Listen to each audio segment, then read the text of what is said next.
Pernahkah kamu mendengar istilah butterfly effect atau efek kupu-kupu?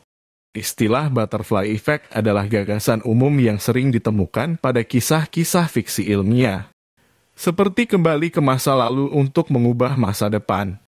Ataupun hal kecil yang telah kamu lakukan mungkin terlihat sepele atau tidak penting, tetapi menimbulkan konsekuensi tidak terduga di masa depan, dan inilah 6 fenomena butterfly effect peristiwa kecil yang merubah sejarah dunia.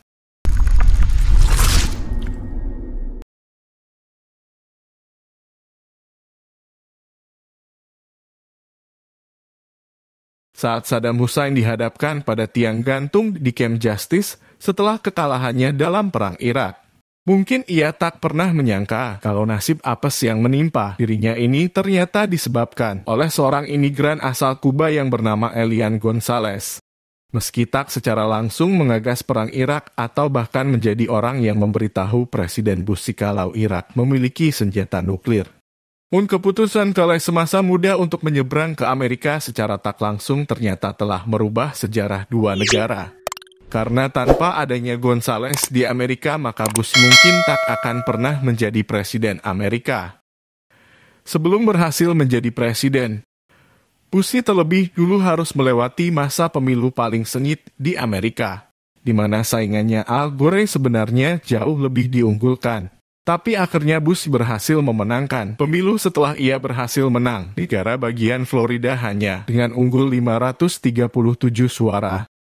Dan orang yang mendorong kemenangan ini ternyata adalah Elian Gonzalez. Setelah kepindahannya ke Amerika saat masih muda, Gonzalez ternyata cukup berhasil dan akhirnya bahkan bisa menjadi ketua dari komunitas orang Kuba Amerika dengan lebih dari 50.000 anggota di Florida.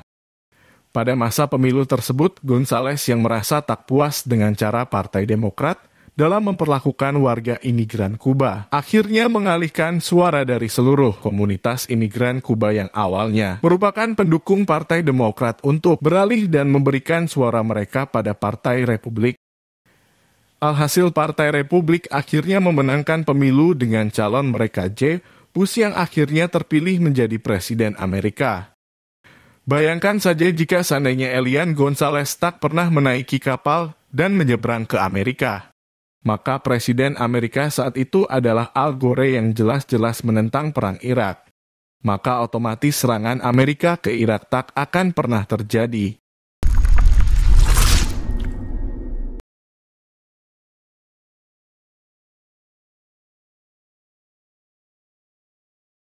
Pada tahun 1919, Woodrow Wilson, Presiden ke-28, Amerika menerima sepucuk surat dari seorang sosialis Vietnam saat ia menghadiri konferensi perdamaian Paris di Versailles. Namun karena jadwalnya yang begitu sibuk, Wilson akhirnya mengabaikan surat tersebut yang berujung pada serangkaian peristiwa di masa depan yang menuntun Amerika pada sejarah perang terburuk mereka. Ternyata surat tersebut merupakan kiriman Ho Chi Minh yang ingin berbicara dan meminta bantuan Amerika untuk memerdekakan Vietnam jadi jajahan Prancis. Padahal Ho Chi Minh yang kelak menjadi pemimpin Vietnam awalnya sangat berharap bantuan Amerika setelah ia begitu kagum dengan American Declaration of Independence. Namun karena tak memperoleh tanggapan, akhirnya ia memilih untuk pergi ke Uni Soviet.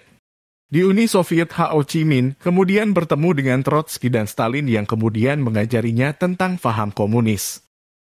Sekembalinya ke Vietnam, Ho Chi Minh mulai membentuk partai komunis, sampai akhirnya Vietnam berhasil meraih kemerdekaan dari jajahan Prancis. Kemerdekaan ini juga menjadi awal dari kekuasaan paham komunis di Vietnam yang kemudian hari mengusik ketenangan Amerika hingga tercetusnya perang paling memalukan dalam sejarah mereka. Sebuah perang yang mungkin tak akan terjadi jika Woodrow Wilson meluangkan waktunya untuk berbicara pada Ho Chi Minh muda di Versailles.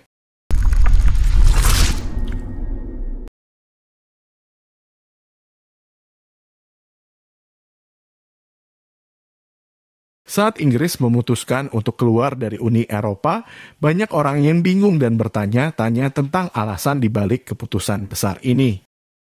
Tapi tak ada orang yang menyangka jika keputusan ini ternyata dipicu oleh sebuah perkelahian di sebuah bar kecil yang ada di Istana Westminster. Di tempat bernama Stranger Bar itulah, pada tahun 2012 yang lalu anggota parlemen Inggris dari Partai Buruh Eric Joyce yang mabuk berulah dan memulai perkelahian. Dalam perkelahian tersebut, Joyce juga mengeluarkan berbagai makian serta menyebut dirinya sebagai anggota partai yang tak boleh disentuh. Sikap Joyce yang arogan ini kemudian oleh banyak orang dinilai tak mewakili kalangan buruh di Inggris yang kemudian memicu desakan besar agar ia segera dipecat. Namun peristiwa ini sebenarnya tak hanya membuat Joyce kehilangan posisinya, karena tanpa banyak disadari orang, tingkah Joyce ini juga memicu serangkaian kejadian lain yang akhirnya membuat Inggris akhirnya keluar dari Uni Eropa akibat perkelahian di bar tersebut. Meski telah memecat Joyce, Partai Buruh masih mendapat tuduhan dari banyak orang bahwa mereka memilih kandidat partai hanya berdasarkan sumbangan besar orang yang bersangkutan. Ini membuat Partai Buruh Ed Miliband mulai membuka Partai Buruh pada siapapun untuk menjadi anggotanya hanya dengan membarai 3 euro saja. Setelah kebijakan ini diberlakukan, ribuan orang tercatat mendaftar menjadi anggota Partai Buruh. Hal ini di kemudian hari memicu munculnya petisi agar Inggris keluar dari Uni Eropa yang akhirnya terwujud beberapa waktu lalu. Berkat banyaknya suara dari kalangan warga biasa yang berhasil menjadi anggota partai akibat sebuah adu jotos di bar.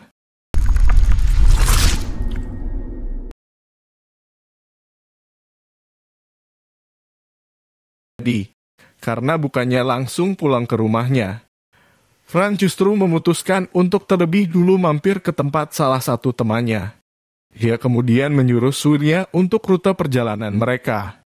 Nah, si supir ini tampaknya tak terlalu hafal jalan di Sarajevo hingga ia justru melewati sebuah kafe di mana Gavrilo Princip sedang bersantai. Gavrilo Princip sendiri merupakan orang yang ditugaskan untuk membunuh Franz Ferdinand. Melihat kesempatan langka ini, Princip langsung berusaha sekuat tenaga untuk mendekati mobil Franz Ferdinand sebelum akhirnya menembak Franz hingga mati. Kabar kematian Franz Ferdinand ini segera tersebar ke seluruh dunia, di mana akhirnya memicu pecahnya Perang Dunia I.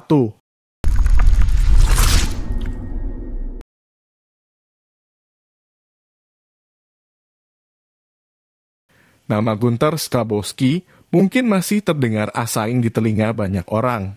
Namun pria inilah yang secara tak langsung telah memicu terjadinya peristiwa terbesar di abad 20. Berkat satu ucapan dari mulut Gunter, tembok besar yang memisahkan Jerman Barat dan Jerman Timur akhirnya runtuh. Gunter yang merupakan juru bicara dari Partai Komunis membuat kesalahan fatal saat ia ditugaskan untuk menyampaikan pesan pada 9 November 1989. Saat itu Gunter diberikan sebuah catatan untuk mengumumkan kalau untuk sementara waktu warga boleh menyeberangi tembok Berlin dengan syarat tertentu. Namun dalam catatan tersebut tak disebutkan kapan aturan itu dimulai dan syarat apa saja yang harus dipenuhi. Sementara itu ribuan orang yang saat itu mendengarkan pengumuman ini sudah terlanjur heboh dan senang karena akhirnya bisa bertemu keluarga mereka yang ada di balik tembok. Dalam keadaan yang terlanjur heboh ini, Gunter kemudian melakukan kesalahan lain saat seorang reporter bertanya padanya kapan aturan ini dimulai. Gunter yang tak melihat adanya keterangan pasti pada catatan yang dimilikinya, secara tak sengaja menyebut saat ini juga. Mendengar ucapan Gunter ini, ribuan orang hari itu juga langsung membanjiri pos penjagaan tembok Berlin untuk menyeberang.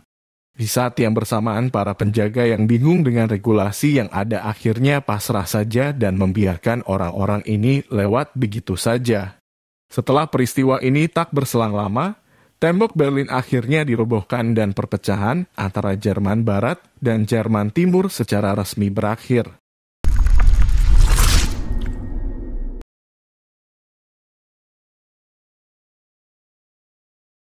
Pada tahun 1918, Henry Tandey, seorang tentara Inggris yang bertugas di Paris selama masa Perang Dunia I, membuat sebuah keputusan kecil yang tak disangka-sangka menjadi penyebab terbunuhnya 60 juta orang beberapa tahun kemudian.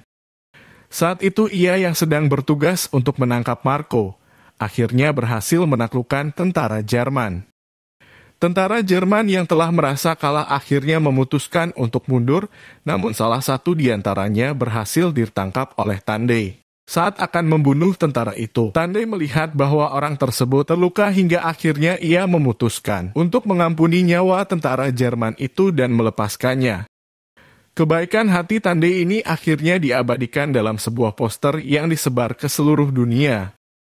Namun siapa sangka 20 tahun kemudian poster itu ternyata terpajang di sebuah tempat yang tak terduga-duga, yaitu rumah dari Adolf Hitler. Fakta mengejutkan ini terungkap setelah Neville Chamberlain yang berkunjung ke rumah Hitler bertanya pada diktator Jerman ini kenapa ia menyimpan poster tentara Inggris di rumahnya.